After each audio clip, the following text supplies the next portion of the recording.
सत्याग्रह। रोज रोज की चकचक से सारे बच्चे बुरी तरह परेशान हो उठे थे। सुबह और शाम उनकी पढ़ाई का समय होता और यही समय होता माँ और पिताजी के महाभारत का। शायद ही कोई दिन ऐसा जाता होगा जब वे एक दूसरे से उलझते ना हो। छोटी छोटी बातों को लेकर उनमें नोकझोंक प्रारंभ हो जाती। एक के कहने भर की देर होती, बस दूसरे का टेप भी चालू हो जाता। एक बार बटन दबा दो, फिर घंटे भर तक तो कम से कम बिना रुके चलता ही था। पिताजी से तो उनका कुछ कहने का साहस ना होता था।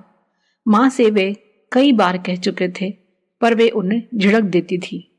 दोनों में से कोई भी यह समझने को तैयार ना था कि उनकी कलह से बच्चों के कोमल मन पर बुरा असर पड़ रहा है, उनकी पढ़ाई में व्यवधान आ रहा है। छोटी तो इसी चक्कर में छमाही परीक्षा में अनुत्तीर्ण भी हो गई थी। पिताजी ने उसके नन्हे गाल पर 5 उंगलियों के निशान छोड़ दिए थे और कहा, पढ़ने लिखने में मन नहीं लगता तो छोड़ दे पढ़ाई, मेरा पैसा बर्बाद मत कर। दोनों बड़े भाई शिशिर और शरद मन ही मन कुढ़कर कह रहे थे, कभी कारण भी खोजिए कि हम क्यों अनुत्तीर्ण हो रहे हैं। क्यों हम दोस्तों में सिर ऊंचा करके नहीं रह सकते? क्यों स्कूल में हर काम में पिछड़े रहते हैं? हमारी ठीक से देखभाल करना तो दूर, आप हमें साधारण वातावरण तक नहीं दे सकते जिसमें हम शांतिपूर्वक रह सके। छोटी उस दिन उन दोनों के पास आकर फूट फूट कर रोई थी। 3री कक्षा की छोटी सी बालिका बेचारी, और करती भी क्या। जैसे तैसे उन्होंने छोटी को चुप कराया। भैया, अब चुप रहने से काम नहीं चलेगा, अब तो कुछ करना ही पड़ेगा, शरद ने कहा, और अंत में उन्होंने योजना बना ही डाली। माँ और पिताजी उस दिन शाम को जब जोर जोर से बोलने लगे तो तीनों अपना अपना बस्ता लेकर बाहर निकलने लगे। माँ की दृष्टि पड़ी तो बोली, कहाँ जाते हो तुम सब? मंदिर में, शिशिर ने कहा। किस लिए? उन्होंने आश्चर्य भरे स्वर में कहा। पढ़ने के लिए, शरद कह रहा था। क्यों, यहाँ पढ़ने में क्या मुसीबत है? माँ झल्लाई सी बोली। या तो आप लोग बोल ही लें या फिर हम पढ़ ही लें, दोनों काम एक साथ नहीं हो सकते, छोटी ने कहा। बहुत जवान चलने लगी है तेरी, माँ ने छोटी को डांटा। सुनते हो जी, वे पति की ओर मुड़कर बोली। तब तक तीनों बच्चे बाहर निकल चुके थे। दोनों सोच रहे थे कि बच्चे थोड़ी देर में घूम घूम कर लौट आएंगे, पर वे रात होने पर ही घर लौटे। आकर बिना कुछ बोले चुपचाप सो गए। खाना नहीं खाना तुम लोगों को? चलो झटपट उठकर खाना खाओ, माँ ने आकर पुकारा। पर तीनों में से कोई न उठा। माँ के बार बार कहने पर भी उन पर कोई असर ना पड़ा। देखूंगी कब तक नहीं खाओगे, रात में किसी को एक दाना भी ना मिलेगा, माँ गुस्से में भरकर झुंझलाती हुई चली गईं। शरद और शिशिर ने छोटी से धीमे से स्वर में कहा कि वे जाकर खाना खा ले, पर वह भी तैयार ना हुई। मैं भी सत्याग्रह करूंगी, कहकर चुपचाप लेटी रही। 1-2 दिन इस घटना का प्रभाव रहा, पर तीसरे ही दिन फिर वही बात शुरू, और बच्चों ने भी वही रुख अपनाया। अब तो यह क्रम ही बन गया कि जब भी माँ और पिताजी लड़ते, बच्चे मंदिर में पेड़ के नीचे जा बैठते और अपना गृह कार्य पूरा करके ही लौटते। उस दिन वे खाना भी ना खाते। उन्होंने कहीं से एक सूक्ति भी लाकर बरामदे में चिपका दी थी, जो बच्चों को सिखाते हैं बड़े भी उस पर अमल करने लगे तो यह पृथ्वी स्वर्ग बन जाए। माँ और पिताजी के परिचित मिलते तो स्वाभाविक ही था कि वे उनसे पूछते, आपके बच्चे मंदिर में जाकर क्यों पढ़ते हैं? वे मन ही मन झुंझलाते। बच्चों की भोजन की हड़ताल से तो उनका मन पहले से दुखी था ही। सच तो यह था कि जिस दिन बच्चे ना खाते थे, उन दोनों के मुंह में भी खाना ना जा पाता था और वे दोनों भूखे ही सो जाते थे। बासा खाना दूसरे दिन कुत्ते या गाय को खिला दिया जाता। माता पिता दोनों ने आखिर में यही समझौता किया कि वे ही गलत कर रहे हैं। वे अपने आप पर नियंत्रण रखेंगे, वे एक दूसरे से लड़ेंगे झगड़ेंगे नहीं। जो भी बात होगी उसे सहज ढंग से एक दूसरे से कहेंगे सुनेंगे। बरामदे में बच्चों ने जो सूक्ति लगाई थी, आते जाते उनकी निगाह उस पर भी पड़ती थी और चेतन अचेतन रूप से वे उस पर विचार भी करते थे। परंतु कोई भी आदत एकदम नहीं बदलती।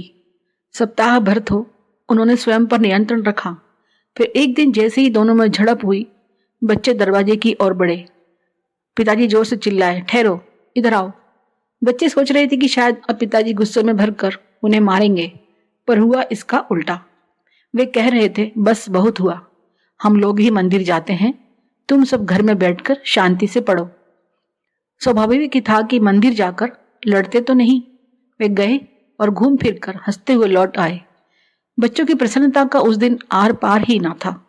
अपनी योजना की सफलता में उस दिन उन्होंने पापा के लौटने से पूर्व ही हलवा, चाय और पकौड़ी बनाई और लौटने पर इन चीजों से सत्कार किया। यदि दृढ़ संकल्प कर ले, अभ्यास कर ले, तो गलत आदत भी कुछ समय में छूट जाती है। माता पिता की लड़ने झगड़ने की आदत धीरे धीरे बंद हो गई थी। शिशिर, शरद और छोटी का सत्याग्रह सफल रहा। अगली कहानी, विज्ञापन। उस दिन अंततः मरुत ने अपने मन की ही कर डाली। डाक में पत्र डालकर जब वह घर लौटा तो उसके पैर जमीन पर ही ना पड़ रहे थे। वह उस दिन की कल्पना करने लगा जब जल्दी ही उसके हाथ में भी कैमरा होगा और वह भी सुशांत की तरह सुंदर सुंदर फोटो खींच सकेगा। उसने घर जाकर अपनी गुल्लक खोली और पूरे 95 रुपए गिनकर एक लिफाफे में डाले। अब उस लिफाफे को अपने पुस्तकों की अलमारी में बिछे कागज के नीचे सावधानी से इस प्रकार रख दिया कि वे जल्दी ही मिल जाएं। अखबार में दिए विज्ञापन में लिखा था कि ग्राहक का पत्र मिलने के 15 दिन के अंदर वीपीपी से कैमरा उसे मिल जाएगा।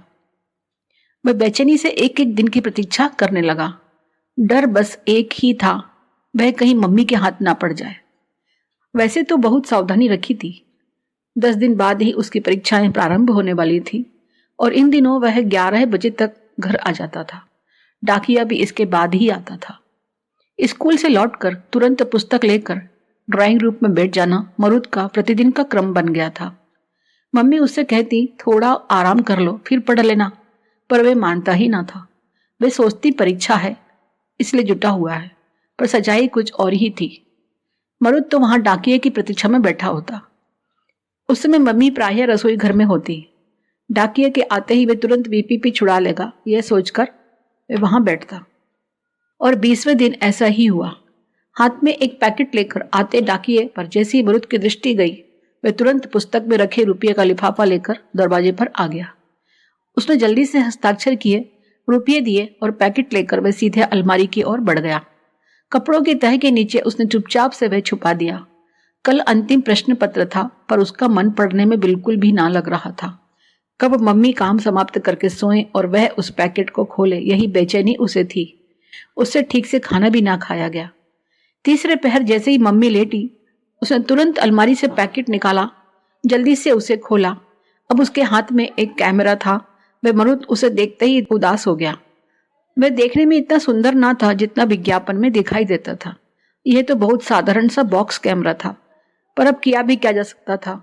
शायद इसके फोटो अच्छे हों, यह सोचकर मरुत ने अपने मन को ढाढ़स बंधाया। घर जाकर वे खा पी कर खेलने निकल गया। 1 घंटे के अंदर वापस आ जाना, मुझे बाजार जाना है, माँ ने आदेश दिया। आज मरुत झुंझलाया नहीं, अपितु प्रसन्न हुआ। उसे एकांत ही चाहिए था। माँ के घर पर ना होने से वे आश्वस्त होकर कैमरे का प्रयोग कर सकेगा। लौटते समय मरुत सुमित को भी अपने साथ ले आया। उसे कैमरे का प्रयोग आता था। मम्मी के जाते ही दोनों ने झट कैमरा निकाला, उसकी निर्देशन पुस्तिका को ध्यान से पढ़ने लगे। उसकी बताई विधि से कैमरे में रील चढ़ाई। दोनों ने पढ़कर यह भी समझ लिया कि किस प्रकार से फोटो खींचना है। मरुत बहुत उत्साह से भरा हुआ था। उसने सुमित को बरामदे में एक बेल के पास ले जाकर खड़ा कर दिया, पर अभी उसका मन ना भरा। वह तो कई फोटो खींचना चाहता था। चलो एक फोटो शेरू का खींचते हैं, वह भी क्या याद करेगा बच्चों, सुमित ने कहा। मरुत जल्दी से दौड़कर एक कुर्सी लाया। सुमित ने उस पर शेरू को बिठाया। मरुत ने रील का नंबर बदलने के लिए जैसे ही एक बटन घुमाया, वह खड़ाक की आवाज करता हुआ जमीन पर गिर पड़ा। अरे यह क्या हुआ? दोनों के मुंह से एक साथ निकला। मरुत का मुंह फक पड़ गया। सुमित सोच रहा था, अच्छा है इसी के हाथ से टूटा, नहीं तो मेरे पीछे पड़ता। मरुत ने रील बदलने की बहुत कोशिश की, पर सब बेकार। यह तो टूट चुका है, बटन दूसरा डलवाना पड़ेगा, सुमित बोला। यह तो नया का नया ही टूट गया। विज्ञापन में तो 6 मास की गारंटी लिखी थी और बहुत तारीफें भी लिखी थी। मरुत बड़बड़ाने लगा। उधर शेरू वह काला डिब्बा देखकर बराबर भौंके जा रहा था। जब दोनों ने उसकी ओर ध्यान न दिया तो वह कूद कर उनके पास जाकर भौंकने लगा। चल हट, भाग यहाँ से, कहकर मरुत ने उसे झिड़क दिया। उसका मन बहुत खराब हो गया। उसने सुमित को भी विदा किया और गुमसुम सा पड़ गया। उसे माँ और पिताजी को विज्ञापन की चीजें लेने को कहा था, तो उन्होंने उसे यही समझाया था कि ये लोग बस अपने पैसे बनाते हैं, अच्छी वस्तुओं का प्रचार करते हैं और खराब चीजें भेज देते हैं। अब ठोकर खाकर मरुत सोच रहा था, काश मैंने उनकी बात पर ध्यान दिया होता। कहीं माँ और पिताजी के हाथ पड़ गया तो अच्छी खासी डांट खानी पड़ेगी। उसने तो सोचा था कि चुपचाप से उनका फोटो खींचकर उन्हें दिखाएगा, तभी कैमरे के विषय में बताएगा, पर सोचा हुआ सब गुड़ गोबर हो गया। मरुत का किसी काम में मन नहीं लग रहा था। 2 दिन से वह गुमसुम सा घूम रहा था। माँ ने उसकी उदासी का कारण जानना भी चाहा, पर वह कुछ नहीं कहकर टाल गया। एक दिन मरुत घर में नहीं था। माँ ने पेन लेने के लिए उसकी अलमारी खोली, तभी सहसा किताब कापियों के पीछे छिपा कैमरा उनके हाथ लग गया। उन्होंने उसे उलट पलट कर देखा। वे समझ ना पाई कि मरुत इसे कहाँ से लाया है। वे कभी कभी मरुत की अलमारी की साज संवार करती रहती थी, पर उन्होंने कभी भी ऐसी कोई चीज न पाई थी। कुछ खोजबीन करने पर उनके हाथ कैमरे के साथ आए कागज भी पड़ गए। उसमें कंपनी का पूरा नाम पता भी छपा था। अब उनकी समझ में पूरी बात आ गई। उन्हें याद आया कि पिछले कई महीनों से मरुत कैमरे के लिए कह रहा था। उसने वे विज्ञापन देखकर भी कहा था कि यह तो सस्ता है, इसे ही खरीद लूं, पर वह और उसके पिता दोनों टाल गए थे। अभी तुम छोटे हो, पढ़ने में मन लगाओ। इतने पैसे कहाँ से लिए, माँ सोचने लगी। उन्होंने तुरंत उसकी गुल्लक खोली। उसके जन्मदिन पर आए रुपए भी उसी में थे। वे सोचती थी कि उससे मरुत के लिए अच्छा सा उपहार खरीद लेंगी। गुल्लक से रुपये नदारद थे। अब सारी बात उनकी समझ में आ गई। मरुत ने चोरी भी की है, ये जानकर उन्हें बहुत बुरा लगा। शाम को जब मरुत के पिताजी आए तो उन्होंने टूटे कैमरे की बात बताई। वे बहुत ही सुलझे हुए व्यक्ति थे।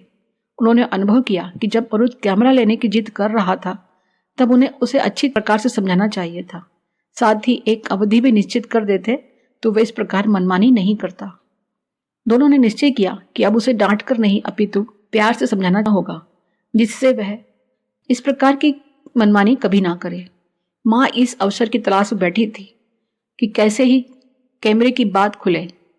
मरुत रात को माँ पिताजी को सोया जान कैमरे को ठीक करने की कोशिश कर रहा था। तभी अचानक माँ उसके सामने आकर खड़ी हो गई। वह बुरी तरह चौंक गया और कैमरा उसके हाथ से छूट गया। माँ ने आगे बढ़कर कैमरा पकड़ लिया और बोली, कहाँ से आया यह? मरुत सिर नीचा करके चुपचाप खड़ा रहा। एक बार जी में आया भी कि झूठ बोल दे, पर ऐसा ना कर सका। जो सच्चाई है उसे स्वीकार करना ही चाहिए। इसी में मेरा प्रायश्चित है, फिर चाहे वे मुझे कितनी ही डांट क्यों ना खानी पड़े। उसने सोचा। उसने पूरी बात माँ को बता दी। तुमने हमसे बिना पूछे ऐसा किया, यह अच्छा नहीं है। माँ ने उस समय तो बस इतना ही कहा और सोने के लिए कहकर वे चली गई। पर मरुत की आंखों में नींद कहाँ थी। वह बहुत देर तक करवट बदलता रहा। कल उसे पिताजी का सामना जो करना था। सुबह चाय के समय वह अपराधी सा सिर झुकाए बैठा रहा, अपनी बात खुलने की प्रतीक्षा करता रहा। नाश्ता समाप्त होने के बाद माँ ने उसे कैमरा और कागज लाने का आदेश दिया। उसने चुपचाप लाकर सारी चीजें पकड़ा दी और अखबार उठाकर पढ़ने का बहाना करने लगा। उसके कान पूरी तरह से माता पिता की बात पर ही थे। पिताजी ने सारी चीजों को ध्यान से देखा, पढ़ा। आश्चर्य की वे नाराज होने की अपेक्षा उसकी ओर देखकर शांत भाव से कह रहे थे, मरुत महोदय, आपने बिना हमसे पूछे यह मांगा कर बहुत बड़ी गलती की है। जी, वह सिर झुकाकर बस इतना ही कह पाया। अब आप पहले तो यह वायदा कीजिए कि आगे से विज्ञापन की कोई वस्तु नहीं मंगाएंगे। मंगाएंगे तो मुझसे या अपनी माँ से अवश्य पूछ लेंगे। जी पिताजी, मरुत बोला। पिता फिर आगे समझाने लगे। मैंने तुम्हें कितनी बार समझाया कि विज्ञापन में तो ये बड़ा प्रलोभन देते हैं, पर चीज सामने आती है तो निराश हो जाना पड़ता है। यह कैमरा बहुत ही सस्ता है। कैमरा लेने के लिए तुम इतने उत्सुक थे तो फिर तुमने हमसे कहा होता। उन रुपयों में ही और रुपये डालकर हम तुम्हें अच्छा सा दिला देते। बहुत बड़ी गलती हो गई, आगे से कभी ऐसा नहीं होगा, मरुत ने कहा। पर इसका क्या होगा यह तो सोचिए, माँ बोली। इस रद्दी कैमरे को मैं आज ही वापस भेज देता हूँ। इसमें 6 महीने की गारंटी दी गई है, पर यह तो 6 दिन भी नहीं चला। मैं एक कड़ा सा पत्र लिखकर इसके साथ रखता हूँ। उसमें यह भी लिख दूंगा कि यदि रुपये वापस ना करेगा तो इसे नोटिस भी भेजूंगा। पिताजी कुछ उत्तेजित होकर बोले। मरुत ने कुछ चैन की सांस ली। उसे रुपये बेकार जाने का बहुत ही दुख हो रहा था। वह एक एक दिन करके उत्तर वापस आने की प्रतीक्षा कर रहा था। उसकी मूर्खता के कारण पिताजी को कितना परेशान होना पड़ेगा, यह वह सोच रहा था। पिताजी को वह अच्छी प्रकार जानता था कि गलत बात वह सह नहीं पाते थे और उसका पूरा विरोध करते थे, फिर चाहे उन्हें हानि ही क्यों न उठानी पड़े। लगभग 1 मास बाद उस कंपनी से 45 रुपये का धनादेश आ गया। टूट फूट आधी आप उठाएं आधी हम, ऐसा लिखा था। कुछ ना मिलने से इतना ही मिलना ठीक है, मरुत के पिता ने कहा, पर मरुत अभी भी इतने रुपयों की हानि से खिन्न था। तुम यदि हाई स्कूल की परीक्षा में प्रथम श्रेणी में उत्तीर्ण होगे तो तुम्हें अच्छा सा कैमरा पुरस्कार में मिलेगा। अच्छा लालच दे रहे हैं, माँ ने कहा। परंतु मरुत उत्साहित होकर बोला, नहीं मम्मी, यह लालच नहीं, मैंने जो बड़ी भूल की है उसका अच्छे अंक लाकर प्रायश्चित करना है और उसके लिए खूब कठोर परिश्रम करना है। फिर आगे यह तो आपकी प्रसन्नता होगी कि उपहार देंगे। पिताजी भी हंस पड़े और बोले, यह हुई ना हमारे बेटे जैसी बात। चतुर दुल्हन। अगली कहानी। सर्वोदय एक्सप्रेस पूरी गति से गुजरात की ओर दौड़ी चली जा रही थी। खिड़की के किनारे बैठी हुई नई दुल्हन जयश्री बाहर देखती हुई विचारों में खोई थी। दिल्ली में पली बड़ी जयश्री सोच रही थी, ना जाने कैसा होगा अहमदाबाद, ना जाने कैसे होंगे वहां के व्यक्ति। अब तो उसे वहां ही बसना है। वह अपने नए परिवार के विषय में भी सोच रही थी। बीच बीच में वह बारातियों पर भी दृष्टि डाल लेती। दूल्हे सहित कुल 5 व्यक्ति ही तो आए थे विवाह में। सभी आराम से बैठे गपशप कर रहे थे। पास वाली सीट के एक युवक और एक युवती भी उनके पास बैठकर बातों में लीन थे। बस जयश्री ही थी जो चुप बैठी थी। कभी कभी पास बैठे दूल्हे राजा से ही एक आध वाक्य बोल लेती थी। वह घूंघट नहीं किए थी। दुल्हन की लाज और संकोच का घूंघट तो था ही। जयश्री ध्यान से सभी की बातें सुन रही थी। उसने पाया कि युवक युवती उसके परिवार से जल्दी ही बहुत घुल मिल गए हैं। वे बता रहे थे कि उन्हें भी अहमदाबाद ही जाना है, वहीं रहते हैं। वहां उनके कपड़े की मिल है। देखने में भी सौम्य और संपन्न लग रहे हैं। रास्ते में सभी खाते पीते चल रहे थे, कभी चिवड़ा, कभी श्रीखंड, तो कभी खमन ढोकला। गुजराती खाने पीने का ढेर सारा सामान रखा था। युवक युवती भी पास बैठे थे, सभी से घुल मिल गए थे, अतएव सब अपने साथ साथ उन्हें भी खिला रहे थे। वे ना भी कर रहे थे, परंतु साथ बैठे थे, परिचित हो चुके थे, इसलिए उन्हें भी खिलाना सामान्य शिष्टाचार था। रास्ता लंबा हो तो प्रायः सहयात्री ऐसा करते ही हैं। उस युवती ने भी अपना टिफिन खोला और बर्फी निकालकर सबकी प्लेट में रखने लगी। उन लोगों ने बहुत मना किया कि हमारे पास तो बहुत सामान है, पर युवती मानी ही नहीं और बोली, वाह, आप अपना ही खिलाए जा रहे हैं, हमारा भी तो कुछ चक्कर देखिए, बहुत स्वादिष्ट काजू की बर्फी है। जयश्री सबकी प्लेटों में बर्फी रखती उस सुंदर युवती को देखे जा रही थी। उसने यह भी ध्यान दिया कि युवती ने अपनी और अपने साथी की प्लेट को छोड़ दिया था।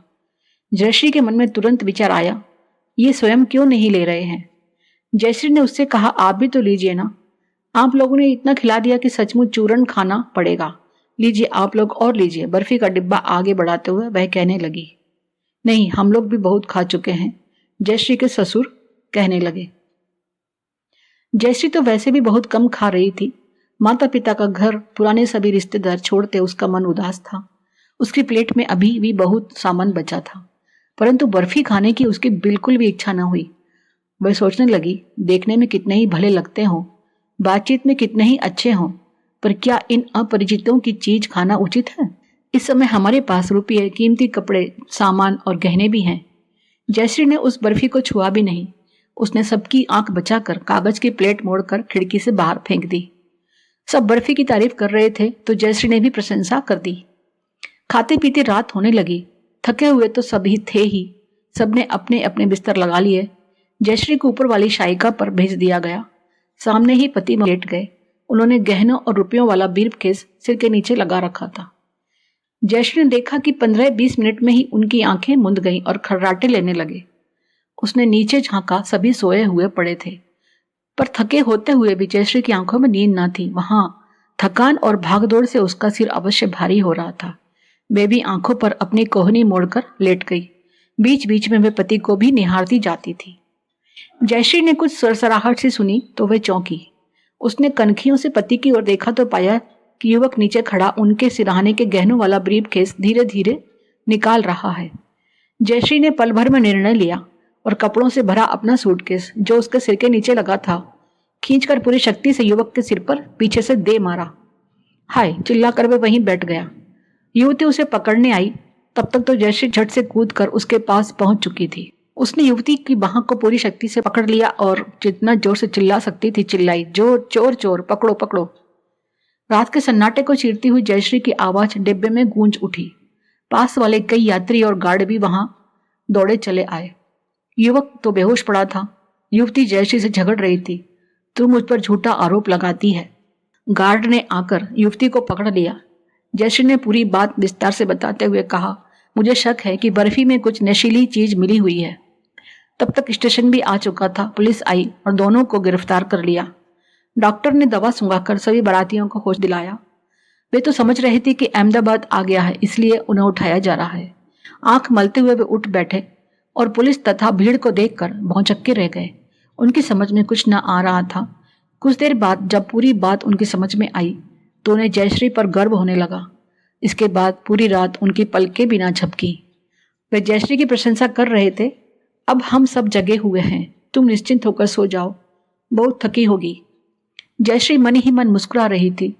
थोड़ी सी सावधानी और सूझबूझ से बड़ा संकट टल गया था।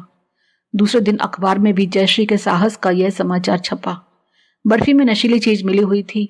युवक और युवती यात्रियों को नशीली चीज खिलाकर लूटने वाले गिरोह के ही सदस्य थे।